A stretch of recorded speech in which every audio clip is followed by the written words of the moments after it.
حضرت غوث پاک جیلانی شیخ عبد القادر رضی اللہ تعالیٰ غوث اعظم درمیان اولیاء چو محمد درمیان انبیاء. غوث اعظم کا ولیوں میں وہی مقام ہے جو نبیوں میں رسول کریم کا مقام ہے.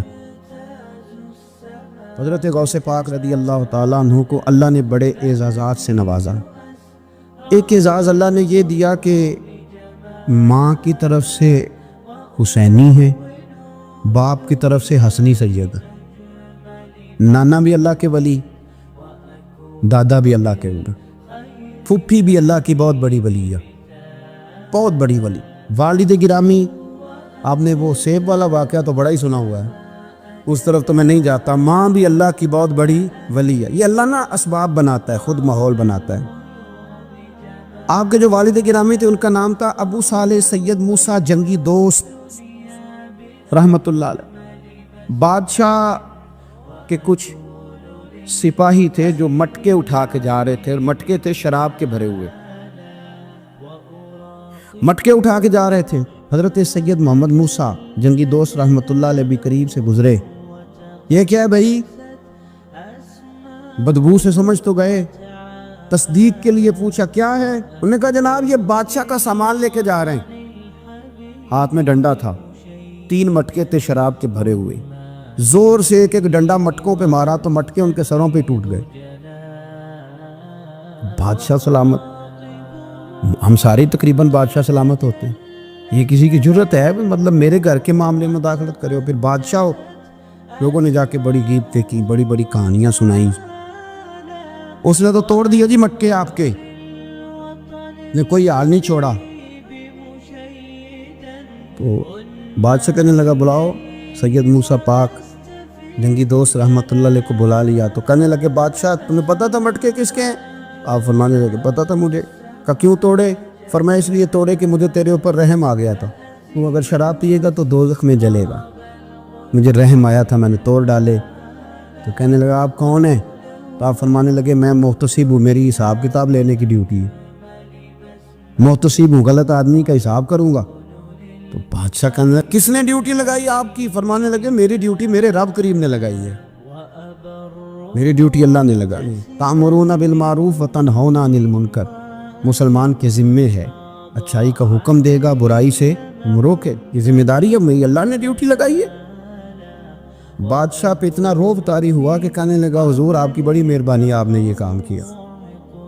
کہنے لگا جناب اگر آپ اجازت دیں تو میں بھی آپ کو محتسب نہ بنا دوں، آپ میرے وزیر بن جائیں. کوئی بندہ اس طرح کا کام کرے تو اسے روکے.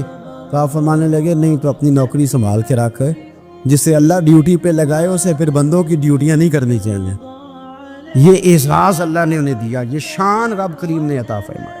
ان کے صاحبزادے تھے حضرت غوث پاک جیلانی رضی اللہ تعالیٰ عنہ. اللہ تعالیٰ نے جب کسی شخص سے کام لینا ہوتا ہے تو اللہ اس کے لیے اسباب بھی خود ہی پیدا کر دیتا ہے. علامہ اقبال اپنے استاد کی بڑی قدر کرتے تھے، شمس العلماء کی. تو ایک دن حضرت شمس العلماء سے کہنے لگے استاد جی آپ کی مہربانی سے پڑھ گیا ہوں. تو فرمانے لگے پتر تیری کلاس میں تو 250 لڑکا تھا، میری مہربانی تو سب پہ تھی، پر سارے تو اقبال نہیں نہ بنے. فرمانے لگے تیرے اندر بھی کوئی خوبی تھی، اس کی وجہ سے اللہ نے تجھے یہ اعزاز، کوئی چیز تیرے اندر کے. اللہ تعالیٰ جب کسی بندے کو نوازتا ہے نا تو بندہ بھی محنت کرتا ہے، لیکن اس کی محنت سے زیادہ اللہ کے فضل کا دخل ہوتا ہے. تو بندے کئی دفعہ کہنے لگ جاتے ہیں بڑی مشقت کی، بڑی محنت کی، کچھ بھی نہیں ہوتا. زیادہ اللہ کے فضل کا انحصار ہوتا ہے. رب جیسے چاہتا ہے ویسے فیصلے دیتا ہے. آپ فرماتے ہیں کہ میں چھوٹا سا تھا، والد انتقال کر گئے، والدہ تھی میری اور ہم 2 بھائی تھے. فرماتے ہیں بچے کھیلنے کے لیے نکلے تو میں بھی ان کے پیچھے کھیلنے نکل گیا. ایک بیل بچوں کے قابو آ گیا. بچوں کے قابو کو چیز آ جائے تو پھر وہ اس کا جو حال ہوتا ہے وہ تو ہمیں پتہ ہی، ہم سارے بچے رہ چکے. تو کہتے ہیں وہ بیل قابو آ گیا، کوئی اس کے کان چھیڑتا، کوئی اس کی دم چھیڑتا، کوئی اس کے سینگ چھیڑتا، کوئی کسی جگہ سے اسے تنگ کرتا.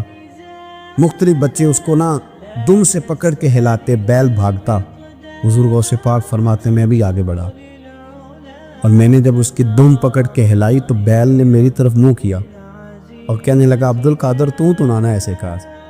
بول کے کہنے لگا تو نانا ایسے کر، تجھے رب نے ان کاموں کے لیے پیدا نہیں فرمایا. آپ فرماتے ہیں مجھے اتنا خوف طاری ہوا، بیل کو بولتے دیکھا تھا پہلی دفعہ، بیل کو۔ اب میرے سنی کو بھی دلیلوں کی ضرورت ہوتی ہے، دلیل نہ دیں، کسی بزرگ کی بات سنائیں تو سنی بھی تھوڑا تھوڑا دائیں بائیں دیکھتا ہے۔ یہ شور ایسا ہوا ہے نا، پراپوگنڈا ایسا ہے۔ میں حدیث پاک سنا دیتا ہوں۔ رسول کریم صلی اللہ تعالیٰ علیہ وآلہ وسلم فرماتے ہیں ایک شخص نے بیل پہ سواری کر لی تھی۔ بیل سواری کے لیے نہیں پیدا کیا تھا، سواری کے لیے اونٹ ہیں، خچر ہیں، گھوڑے ہیں، گدھے ہیں، بیل کھیتی باڑی کے لیے۔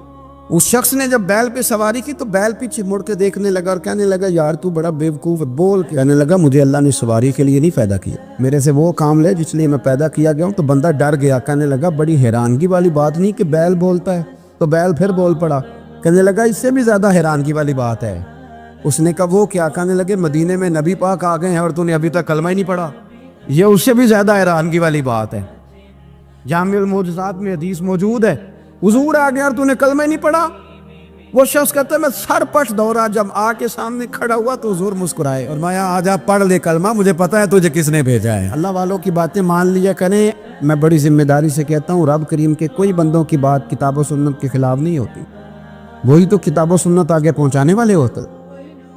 تو حضور غوث پاک فرماتے ہیں میں وہ ڈر کے گھر آیا، جب گھر پہنچا تو میرے کانوں میں آواز آ رہی تھی لبیک اللہم لبیک لا شریک لک لبیک۔ فرماتے ہیں میں چھت پہ چڑھا اور میں نے جیلان میں اپنی چھت پہ کھڑے ہو کے دیکھا تو حج کے دن تھے، میری سیدھی نظر میدان عرفات پہ گئی۔ لوگ میدان عرفات میں بیٹھ کے لبیک لبیک پڑھ رہے تھے۔ پہلے میں وہاں سے ڈر کے آیا، پھر چھت سے ڈر کے نیچے اترا، ماں کو ساری بات بتائی تو کہتی میری ماں کہنے لگی بیٹے جب تو پیدا ہونے والا تھا تو مجھے بڑی بشارتیں ملتی۔ فرماتے ہیں ماں نے نا کھولا بکسا صندوق تو 80 دینار نکالے۔ فرمایا پتر تم 2 بھائی ہو اور تمہارا باپ کل جاگیری 80 دینار چھوڑ گیا، 80 40 تمہارے 40 تمہارے بھائی کی۔ فرمایا بیٹا ایک بات کا خیال رکھنا، میں اور تمہارا باپ کوئی نہیں، بھائی چھوٹا ہے، میں پیچھے نہیں آ سکتا، یہ 40 دینار لے جا اور جا بغداد چلا جا، جا کے تعلیم حاصل کر، بیٹے میں پہنچ نہیں سکتی، خیال رکھنا۔ غوث پاک فرماتے ہیں 12 سال میں نے تعلیم حاصل کی یارو، میں نے پتے بھی کھائے اور خود آپ کا فرمان موجود ہے۔ فرماتے ہیں ایسی سختیاں بھی دیکھیں، ایسی سختیاں بھی دیکھیں کہ پتھروں اور پہاڑوں پہ گزرتی تو شاید پگھل جاتے، لیکن میں نے اپنے نبی کا دین پڑھا۔ اب تو پیر کے گھر میں جو پیدا ہوتا ہے وہ علم لدنی والا ہوتا ہے۔ صاحب پتر او خدا کے بندے صبر کر، اگر غوث پاک حسنی حسینی سید ہو کے باقاعدہ پھٹی پہ بیٹھ کے پڑھتے ہیں، تو کس پیر کا مرید ہو گیا جسے علم ہی کوئی نہیں، جو جاہل آدمی ہے؟ یہ ضروری ہے، علوم دینیاں ضروری ہیں، اس کے بغیر کام نہیں چلتا۔ اور غوث پاک رضی اللہ تعالیٰ عنہ کی آپ پوری زندگی پڑھ کے دیکھ لیں، غوث پاک تمام اولیاء کے امام ہیں، ساری زندگی۔ غوث اعظم سے کسی نے پوچھا آپ نے سب سے زیادہ دین کا کام کس طرح کیا، تو فرماتے ہیں تقریر کے ذریعے۔ اب تقریر کرنے والا مولوی ہوتا ہے اور تویز دینے والا سبحان اللہ۔ غوث پاک رضی اللہ تعالیٰ عنہ فرماتے ہیں میں نے دین کا سارا کام کس ذریعے سے کیا ہے، ہفتے میں 3 جلسے کرتے تھے اور 70 ہزار کا مجمع ہوتا اور بغیر لاؤڈ سپیکر کے تقریریں ہوتی، اور فرماتے ہیں جیسی سمجھ پہلے بندے کو آتی تھی ویسی آخری والے کو آتی تھی۔ لوگوں نے کہا حضور یہ کرم کیسے ہوا؟ فرمانے لگے میں نے جب تعلیم حاصل کر لی تو بولنا آتا ہی نہیں تھا، تو میں بڑا پریشان ایک دن سو گیا تو خواب میں رسول کریم کا دیدار نصیب ہوا۔ ان نے فرمایا تو واز کیا کر، تیرے واز سے لوگوں کو فائدہ ہوگا۔ یا رسول اللہ میں اجمی بندہ ہوں، لوگوں کے سامنے کیسے بات کروں گا؟ تو حضور نے فرمایا منہ کھولنا ذرا۔ کہتے میں نے منہ کھولا تو محبوب نے 7 دفعہ لعاب دہن ڈالا میرے منہ۔ آپ فرماتے ہیں پھر بولتا میں تھا، اثر کوئی اور پیدا کر دیتا۔ حضور غوث پاک رضی اللہ تعالیٰ عنہ نے 40 سال دین کا کام کیا۔ صبح کے وقت فقہ کا درس دیتے تھے، فجر کے بعد کچھ دیر کا ناشتہ کرتے سو جاتے، پھر آ کے مدرسے میں پڑھاتے باقاعدہ بچوں کو۔ غوث پاک رضی اللہ تعالیٰ عنہ کی سیرت پر آپ ساری کتابیں پڑھ لیں، ساری کتابیں لو، میں نے بھی بڑا ہی دعویٰ کر دیے، یعنی ساری کتابیں جتنی اب تک چھپی ہوئی ساری پڑھ لو، کہیں نہیں ملے گا کہ ہم غوث پاک کے آستانے پہ گئے۔ غوث پاک کسی بندے نے یہ نہیں کہا ہم غوث پاک کے آستانے پہ گئے، غوث پاک کے دربار پہ گئے، سب نے یہی لکھا ہے کہ ہم حضور غوث پاک کے مدرسے میں گئے۔ ہمارے نا مدرسوں میں سبق تقسیم ہوتے ہیں، سال جب شروع ہوتا ہے نا تو سبق تقسیم ہوتے ہیں، ہمارے مدرسے میں بھی تقسیم کرتے ہیں ہمارے مولانا۔ آپ حدیث پاک پڑھائیں گے، فلانا استاد منطق پڑھائے گا، فلانا فلسفہ پڑھائے گا، فلانا یہ سبق تقسیم ہوتا ہے، فلانا قرآن، فلانا حدیث، فلاں فقہ۔ تو غوث اعظم کے مدرسے کے جو ناظم تعلیمات تھے وہ کہنے لگے حضور سبق بانٹنا ہے تو آپ کو کون کون سا سبق دے دیں، کون کون سا پیریڈ پڑھائیں گے؟ تو آپ فرمانے لگے نہیں، پیریڈ رہنے دو۔ حضور پھر فرمایا اس طرح کرو، لائق لائق بچے تم رکھ لو اور نالائق سارے مجھے دے دو، میں جانوں اور نالائق جانے، نالائق سارے میرے۔ غوث پاک رضی اللہ تعالیٰ نالائق سارے رکھ لیے، کند ذہن، اور حضور غوث پاک ان کو اسباق پڑھایا کرتے، ان پر محنت کر۔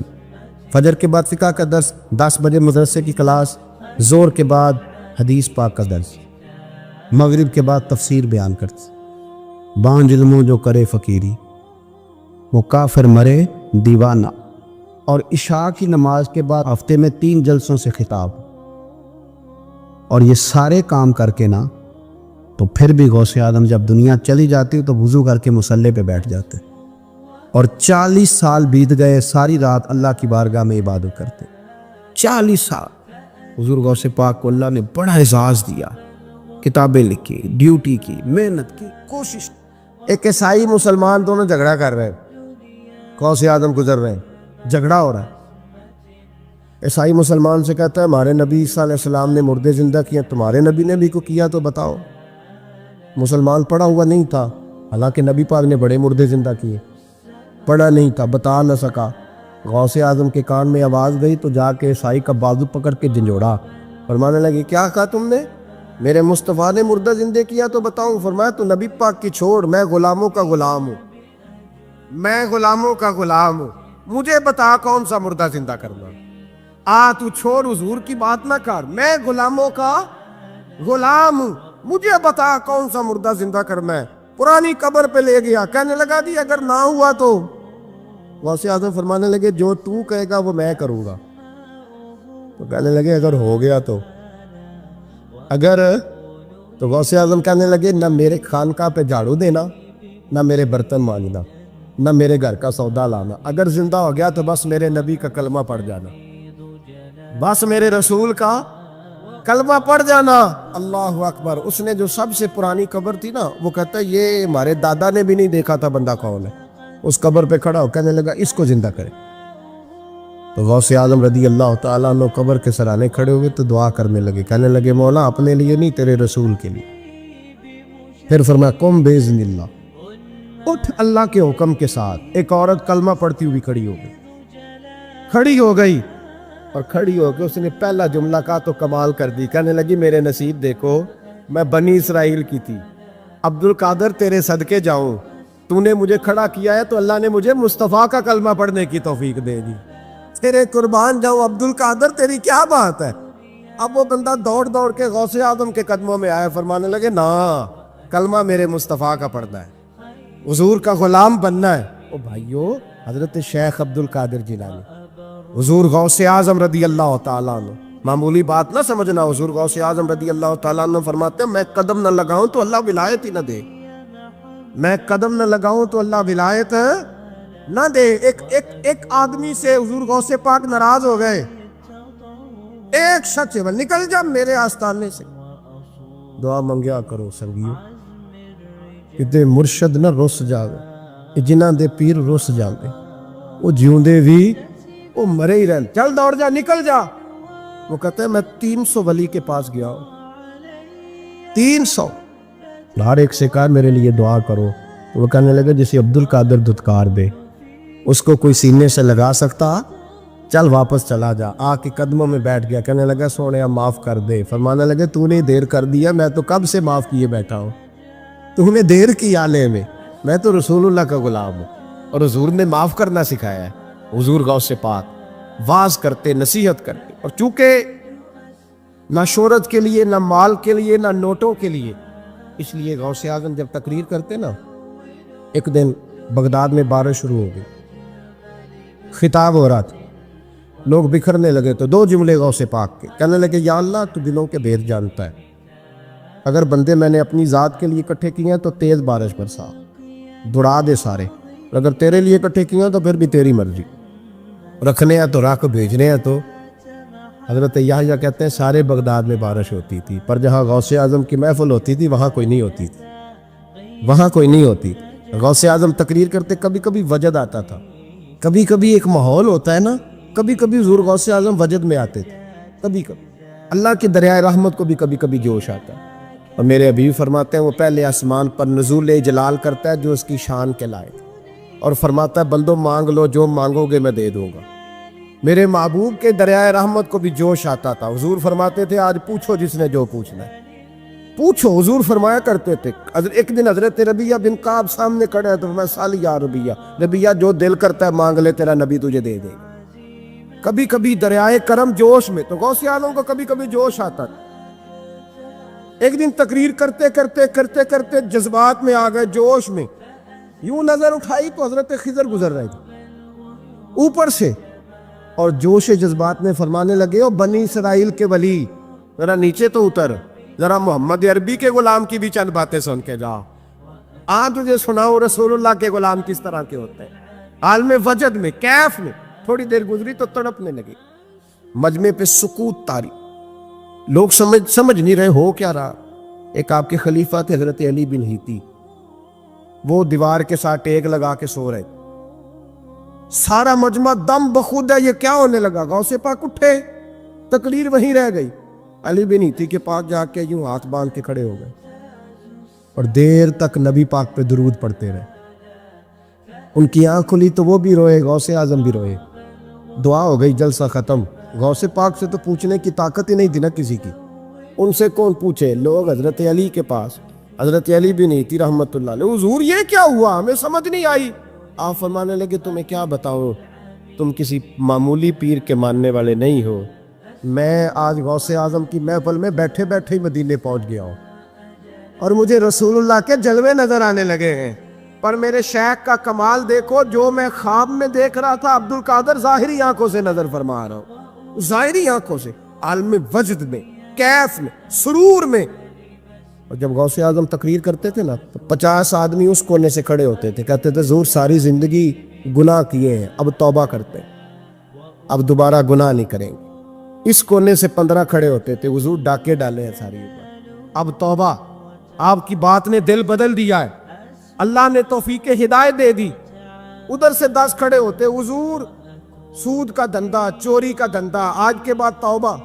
ایک بزرگ تھے حضرت یحییٰ بن نجاح ان کا نام تھا، وہ کہتے ہیں میں نے سوچا روز بندے توبہ کرتے ہیں، آج میں گنوں نہ کہ ایک محفل میں کتنے کرتے ہیں، آج گنوں نہ۔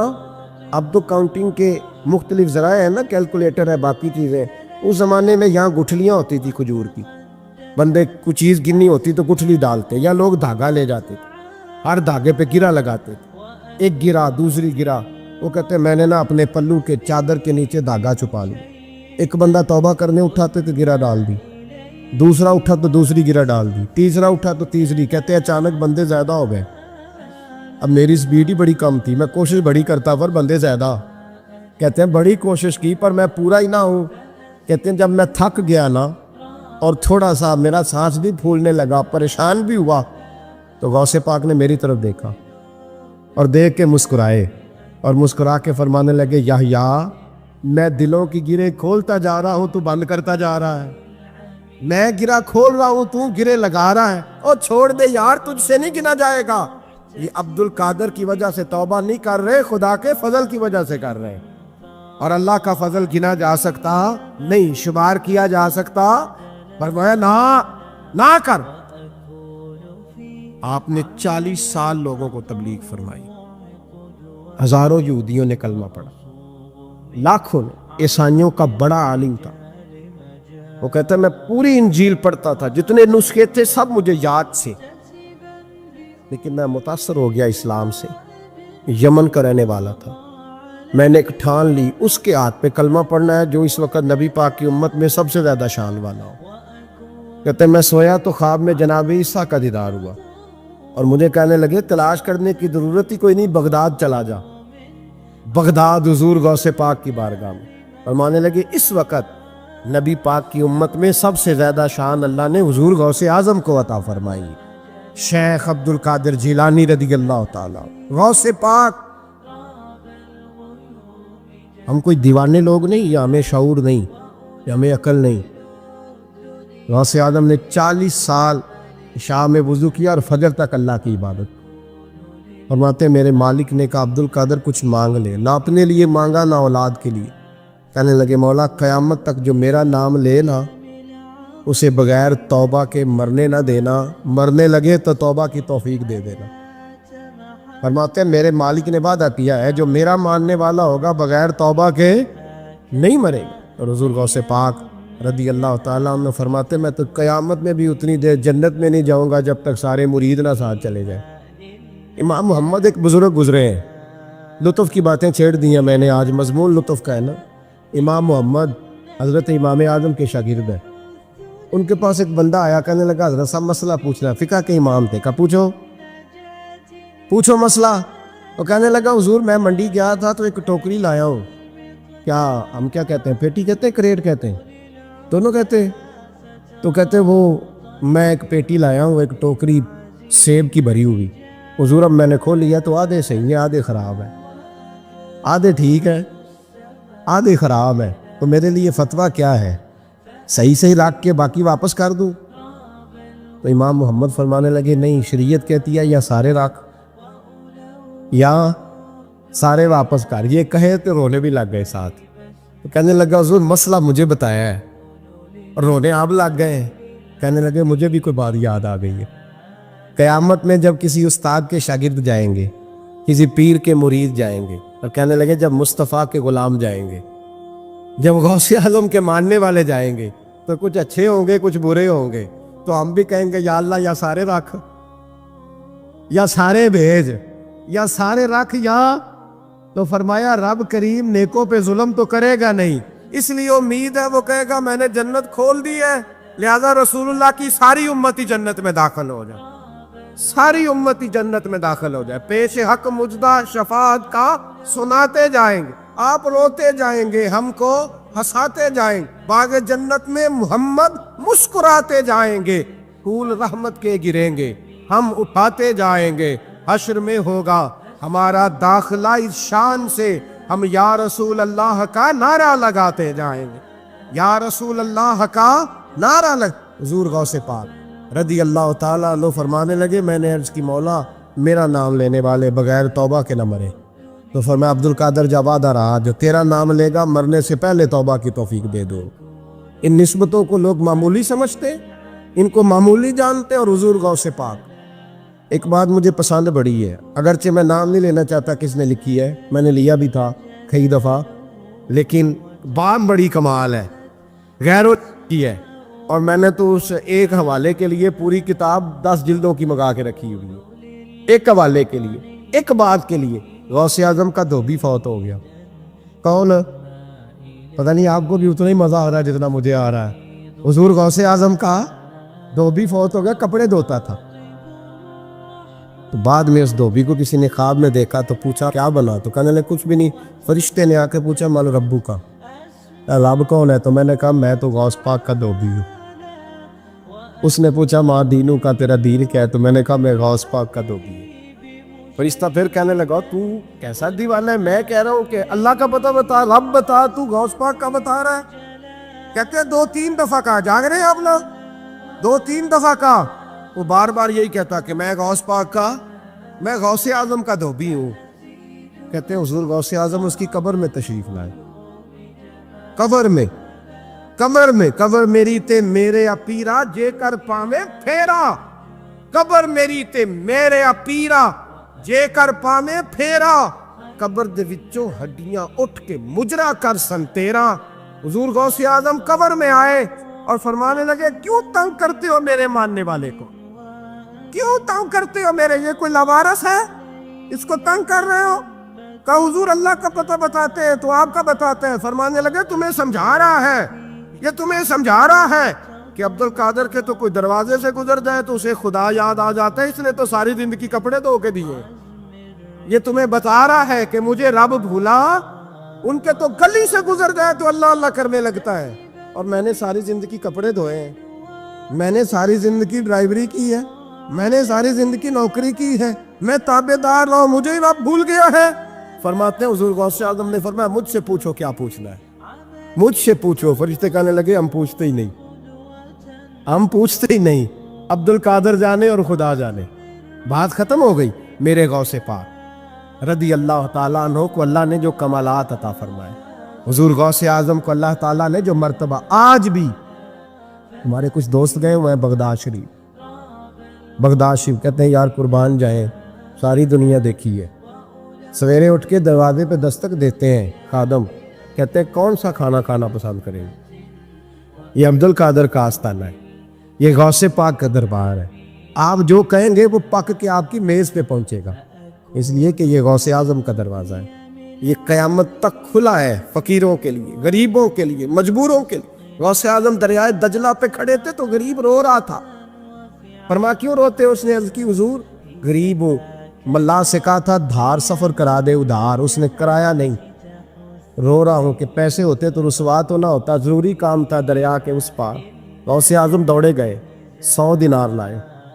ملا واپس آیا تو اس کو 100 دینار دے کے کہنے لگے یہ پکڑ لے, آج کے بعد کسی غریب کو منع نہ کرنا, جو غریب ملے اسے عبد القادر کے کرائے پہ سفر کرا دینا.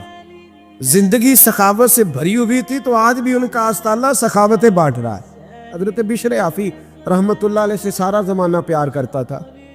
بغداد کا ایک تاجر کہتا ہے مجھے نہیں بابا اچھا لگتا تھا. ہمارا اپنا اپنا ذہن ہے نا, ہم کہتے ہیں میں نے جدھر ساری دنیا جا رہی ہے وہاں نہیں جانا. کہتے ہیں کہ وہ بابا مجھے نہیں اچھا لگتا تھا, حالانکہ سارا بغداد عزت کرتا. کیوں نہیں اچھا لگتا تھا؟ کہتے اس لیے کہ بابا نہ صرف فرض مسجد میں پڑھتا تھا, باقی نماز گھر جا کے. تو میں کہتا تھا اتنا ولی ہے تو باقی بھی مسجد میں پڑھے. کہتے ایک دن میں نے کہا جاسوسی کرنی ہے اس کی, جو کہ اسلام میں منع ہے. کہتے حضرت بشر عافی رحمۃ اللہ علیہ نے جمعے کے فرض پڑھے, فرض پڑھ کے نکل گئے دوڑ کے. فرماتے میں پیچھے ہو گیا, میں نے کہا آج میں نے سنتیں چھوڑ دی ہیں پر اس کا پتہ کرنا ہے, سنت نفل بعد میں پڑھوں گا. کہتے ہیں حضرت بشر عافی جلدی سے نہ ایک کباب والی دکان پہ گئے, وہاں سے کباب خریدے. اور میں نے کہا بوڑھے کی عمر دیکھو اور اس کے ذائقے دیکھو, اس عمر میں بھی کباب کھائے گا. اوئے ہوئے, مولوی کو روٹی نے ستایا تھا اس لیے سنت اور نفل چھوڑ آیا ہے. کہتے تھوڑا سا وہ آگے بڑھے تو نان بھائی کی دکان سے نان خریدے. میں نے کہا دیکھو یار, دیکھو اس کے ذائقے, گرم نان کھائے گا. بہت سارے لوگ بغداد میں رات کی روٹی کھاتے پر یہ گرم کھاتا ہے. کہتے ہیں حضرت وہ نان اور کباب لے کے جنگل کی طرف مڑے تو میرے دل میں خیال آیا یار بڑا ہی اس آدمی کا عجیب ذہن ہے, یہ اب سبزے پہ بیٹھ کے یہاں موج کرے گا, کھائے پیے گا, اور سنت نفل چھوڑ دی, اللہ ہزاروں مرید ہیں. کہتے حضرت جنگل میں داخل ہوئے, تھوڑا سا سفر کیا تو کچی آبادی آ گئی. کچی آبادی, ایک کچے مکان کی ٹوٹا ہوا دروازہ, باہر سے کنڈی لگی. بغداد کے ننگے پاؤں چلنے والے ہزاروں مریدوں کے اس پیر نے کنڈی کھولی, اندر گئے. ایک فالج زدہ بابا جی بیٹھے. کہتے ہیں حضرت بشر عافی نے اپنی پگڑی کھولی اور اس آدمی کے منہ سے پانی نکل رہا تھا, رال ٹپک رہی تھی.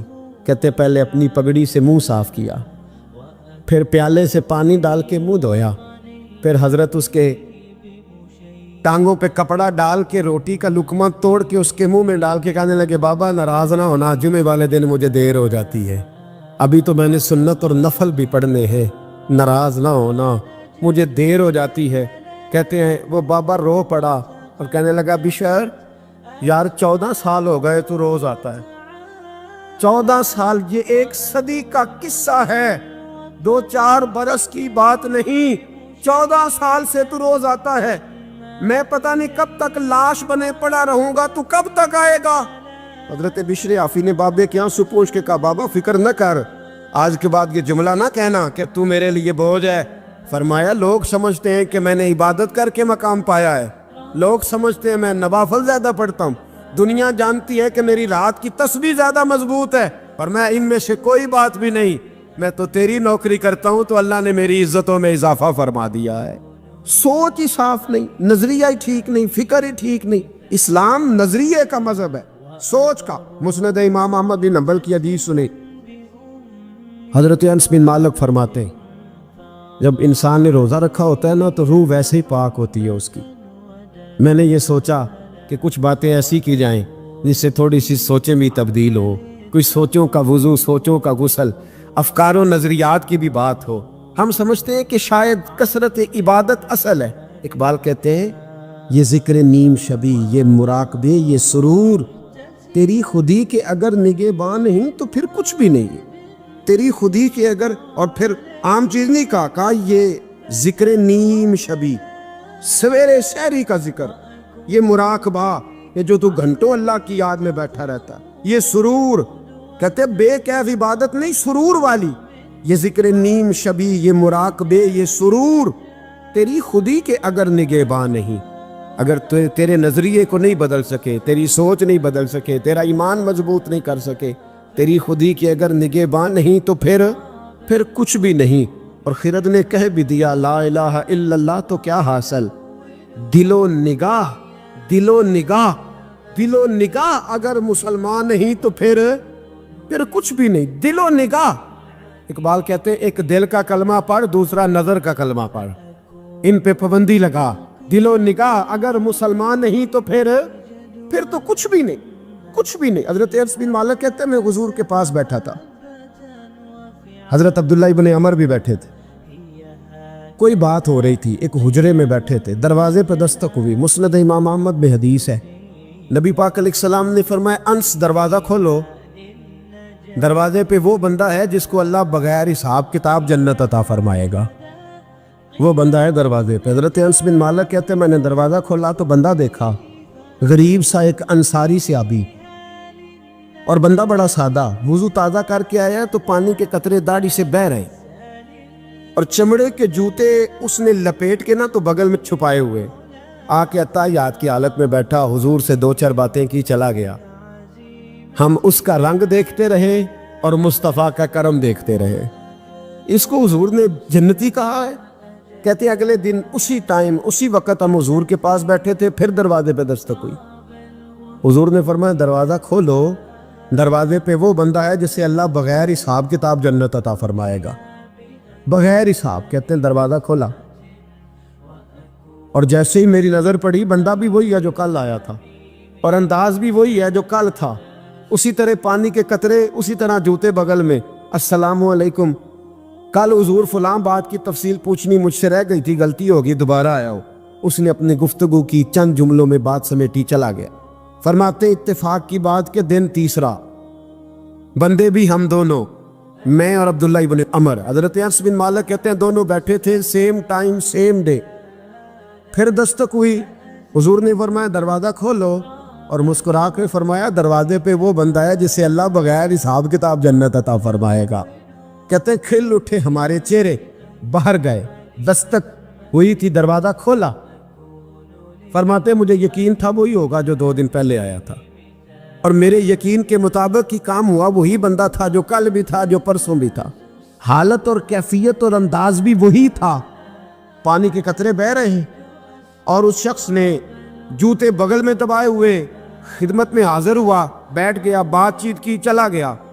حضرت انس بن مالک کہتے ہیں تھوڑی دیر ہوئی تو حضور بھی تشریف لے گئے. حضرت عبداللہ ابن عمر مجھے کہنے لگے یار ویسے کتنے اس کے نصیب ہیں، کتنے نصیب ہیں. کوئی آیا لے کے چلا گیا، کوئی آیا لے کے چلا گیا، کوئی عمر بھر بھی نہ پا سکا. میرے مولا تجھ سے گلا نہیں، یہ تو اپنا اپنا نصیب ہے، یہ تو اپنا اپنا. اور نہ کسی کے حال پہ طنز کر، نہ کسی کے غم کا مذاق اڑا، وہ جسے چاہے جیسے نواز دے. یہ مزاج لطف رسول ہے صلی اللہ تعالی علیہ وسلم. کہتے ہیں ہم لوگ گفتگو کرنے لگے. عبداللہ ابن عمر مجھ سے کہنے لگے یار ویسے پتہ کرنا چاہیے یہ کون سا عمل کرتا ہے، پتہ کرنا. ایسے ہم نہیں پتہ کرتے کہ یہ بندہ بڑا چمک گیا، پتہ کرو کون سا کاروبار کرتا ہے، ذرا اس کی جاسوسی تو کرو. اور بندے بھی بڑے سمجھدار ہیں، وہ سائیڈ بزنس نہیں بتاتے.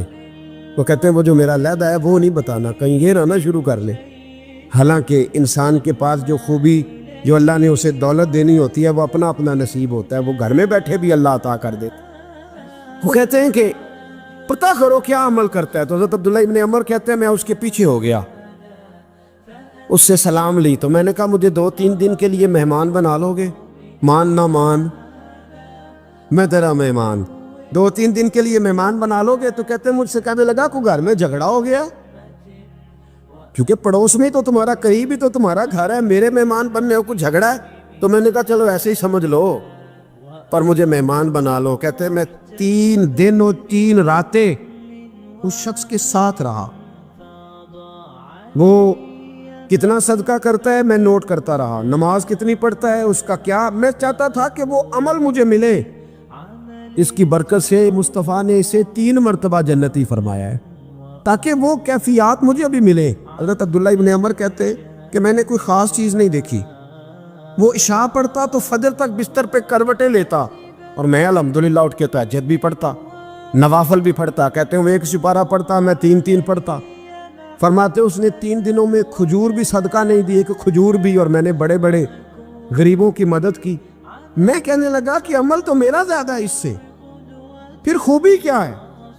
خاص توجہ کرنا, اسلام اور دین کا جو فکری اساس ہمیں صحابہ نے دی. حضرت عبداللہ ابن عمر کہتے ہیں میں نے تیسرے دن اسے کہا بھائی اللہ تیرا بھلا کرے, تو نے بڑی خدمت کی, میں نے جانا ہے, میرا کوئی جھگڑا نہیں ہوا تھا, میں تو بس تیرا عمل دیکھنے آیا تھا کہ تو عمل کیا کرتا ہے. تو وہ صحابی کہتے ہیں مجھے کہنے لگے یار تو میرا عمل دیکھنے آیا تھا, مجھے بتا تو صحیح کیا نے, اور کیوں دیکھنے آیا میرا عمل, تجھے کیا ضرورت پڑی میری جاسوسی کی. تو کہتے ہیں مجھ سے جب اس نے سوال کیا تو میں نے اس کو کہا بھائی تو 3 دن آیا ہے نا, ہم بیٹھے ہوئے تھے. کہا ہاں میں آتا رہا ہوں. کہا 3 دن نبی پاک نے فرمایا اللہ تجھے بغیر حساب کتاب جنت عطا فرمائے گا. تو میں چاہتا تھا کہ میں ذرا جاسوسی کروں, ذرا دیکھوں, کھوج لگاؤں کون سا ایسا عمل ہے. آج بھی ذرا دھیان دیجئے گا, کون سا ایسا عمل ہے. حالانکہ تو عشاء پڑھتا ہے اور اٹھ کے فجر پڑھتا ہے, میں تہجد بھی پڑھتا ہوں, تیرا سپارہ ہے کہ میرے 3 ہے. کون سا ایسا عمل ہے جس کے سبب تجھے جنت ملے گی. کہتے ہیں وہ صحابی کہنے لگے یار کوئی ایسا عمل نہیں, کوئی شے نہیں, میں اس قابل ہی نہیں. من نانم کے من دانم, جو میں ہوں مجھے پتا ہے. کہا پھر کوئی بات تو ہوگی, تیری مہربانی بتا دے, میں نے 3 دن 3 راتیں محنت کی ہیں, بتا دے. کہتے ہیں وہ کہنے لگے اگر تجھے بتاؤں نا تو پھر سن. میں جب رات کو سوتا ہوں تو اپنے دل پہ نظر ڈالتا ہوں, اور سویرے جب اٹھتا ہوں تو پھر اپنے دل پہ نظر ڈالتا ہوں, موبائل پہ نہیں, کنجی پہ نہیں کہ چابیاں کدھر ہیں, بٹوے پہ نہیں. میں رات کو سوتے ہوئے بھی اپنے دل پہ نظر ڈالتا ہوں, سویرے اٹھتے ہوئے بھی میں سب سے پہلے اپنے دل پہ نظر ڈالتا ہوں. فرماتے ہیں الحمدللہ میرے دل میں کسی کا حسد نہیں ہے, کسی کے بارے میں کوئی کینہ نہیں ہے, کوئی کسی کے بارے میں میل نہیں. میں اللہ کے ہر بندے کے بارے میں سوچ, نظریہ, فکر اچھی رکھتا ہوں. اور فرمایا میں تیرے بارے میں بھی عبداللہ یہی سوچتا ہوں کہ تو مجھ سے زیادہ نیک ہے. الحمدللہ اس وقت بھی میرا ذہن یہ ہے کہ انس بن مالک مجھ سے زیادہ پرہیزگار ہے. اس وقت بھی میری سوچ یہ ہے کہ محبوب کے سب صحابہ میں سب سے کمزور میں ہی ہوں. نبی عبداللہ ابن عمر کہتے ہیں میں نے اس کا ہاتھ چوما, میں نے کہا سمجھ آ گئی ہے, تیرا نظریہ, تیری سوچ پکی اور سچی مسلمان ہے, تو دل اور روح کا مسلمان ہے, تو نظر اور روح کا مسلمان ہے. یہ سبب ہے کہ اللہ کے رسول نے زمین پر چلتے ہوئے بھی تجھے 3 دفعہ جنت کی بشارت عطا فرما دی.